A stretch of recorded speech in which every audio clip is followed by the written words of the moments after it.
और अभी आपको अपडेट करेंगे हकीकत टीवी के चीफ एग्जीक्यूटिव वजीर अहमद महर की रिपोर्ट के मुताबिक सच्चे में दहशतगर्दी कायम करने वाले डाकुओं के खिलाफ खबरें नशर करने पर GTV न्यूज घोटकी के रिपोर्टर को डाकुओं की धमकियां। एक रोज कबल मोटरवे M5 पर डाकुओं की वारदात को पुलिस और रेंजर ऑपरेशन ने नाकाम बनाया। बर वक्त GTV पर खबर नशर की गई। पुलिस की कार्रवाई को सराहा गया था। डाकुओं ने गुस्से में आकर GTV न्यूज घोटकी के रिपोर्टर फहीम शेख को कॉल करके संगीन नताइज की धमकियां दी।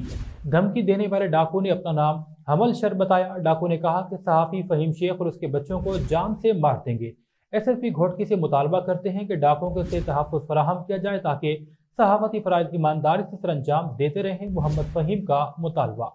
मात काल न कटिया काल ता कटे आवे असा जो कटिंदा है ये तो कमलो छा मिलतो पुलिस तो केड़ो इनाम दींदी आ केड़ो माण्हू पुलिस जो उन हक़ में हलाई आ केड़ो तुझे खिलाफ़ हलाई आ जेकी जायज़ ख़बर हूंदी आ त उहा हलाईंदा हुआ नाजायज़ केड़ी ख़बर हलाई आ भा तू जे धमकियूं ॾींदो हाणे धमकी जी ॻाल्हि कोन्हे न बाक़ी भा न भा तूं पोइ भा खे तू फ़ोन करे चए थो मां मारींदोमांइ मां हीअं कंदोमांइ बाक़ी इहो ॿुधा त कहिड़ो मां तुंहिंजे ग़लति ख़बर हलाई आहे तोखे जेको ज़ाहिरी ॻाल्हि आहे जेको पुलिस रेड कंदी या जेको पुलिस कार्रवायूं कंदी त उहो कंदा अरे हलाईंदासीं न उहा ख़बर उहा बि न हलायूं ख़बर पुलिस केड़ी कार्रवाई कई आहे क़ुरान पाक शहीद कया उन जे तू ख़बर हलाई तूं मूंखे कहिड़ी ख़बर तव्हां एहतजाज करो न तव्हां उथो न हिते पंहिंजी वीडियो ठाहियो बाबा पुलिस असांजा क़ुरान पाक शहीद कया आहिनि पुलिस असां नाजाइज़ी कई आहे तव्हां हिते वेहो न तव्हां पंहिंजो एहतजाज मां वीडियो तमाम जल्द ठाहींदुमि काई पिकार त सिपाही मारींदुमि तमाम जल्द वीडियो ठाहींदुमि इहा तो पाण पवंदो छॾ यार तूं बि आवाम खे जेको अची परेशान कयो अथव असां तव्हांजो छा बिगाड़ियो आहे जो तूं मूंखे मारींदे भई मुंहिंजा बच्चा जो तूं यतीम कंदे मां तव्हांजो छा बिगाड़ियो आहे तुंहिंजो मूंखे तुंहिंजी सॼी तुंहिंजे बच्चनि जी जिते पढ़ंदा आहिनि जिते घुमंदा फिरदा पिया तुंहिंजे ॿाहिरनि जी तुंहिंजी मूंखे सॼी इंफॉर्मेशन मिली आहे तुंहिंजा साईं तुंहिंजा पोइ इंफॉर्मेशन मिली आहे पोइ माना साफ़ छॾे ॾियूं माना साफ़ छॾे ॾियूं पोइ असां न करूं हा तव्हां आवाम खे जीअं लुटो मारियो खणो आवाम ग़रीब आवाम खे तव्हां ग़रीबनि जी कढ हाँ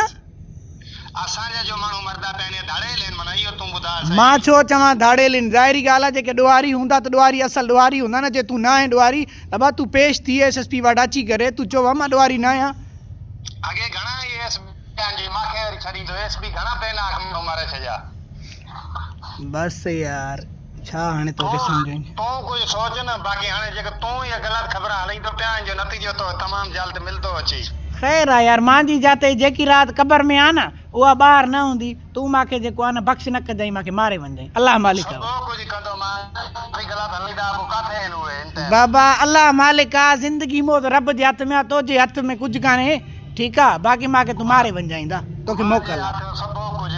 तुंहिंजे हथ में कुझु ई कोन्हे तुंहिंजे हथ में कसम आहे ख़ुदा जो तुंहिंजे हथ में कुझु ई कोन्हे तूं का शइ बि न आहे सभु कुझु मुंहिंजे रब्बुल आलमीन जे हथ में आहे जेकी राति क़बर में आहे न उहा ॿाहिरि आहे कोन उहो कोई बचाए नथो सघे तूं मूंखे बख़्श न कजांइ तोखां मां जेको आहे ज़िंदगी जी भीख न घुरंदुमि अदा तूं मूंखे मारे वञजांइ अदा तोखां भीख न घुरंदासीं असां अलाह खो जेको मदद घुरंदासीं तोखां न घुरंदुमि अदा मुंहिंजो वाइदो आहे तोसां हा ठीकु आहे तूं मूंखे अदा मारे वञजांइ मारींदो मां हाणे कफ़न वठी रख हा हा ठीकु आहे ओके आहे ठीक ओके